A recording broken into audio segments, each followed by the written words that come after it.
Sindh building control authority में corruption के सबसे अहम किरदार और कराची में पट्टा सिस्टम चलाने वाले फैसल मेमन के मामले पर सिंध सरकार ने आंखें और कान दोनों बंद कर लीं।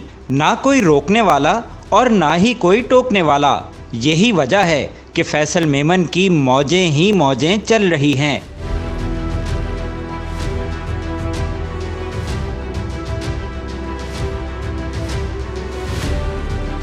इदारे को दीमक की तरह चाटने वाले मौसूफ ने हालिया दिनों में ही दुबई के महंगे तरीन इलाके जुमेरा में 25 करोड़ रुपए की प्रॉपर्टी बना डाली। फैसल मेमन ममनुआ फंडिंग में भी मुलविस है और वो फंडिंग दहशतगर्द कार्रवाइयों में भी इस्तेमाल हो सकती है।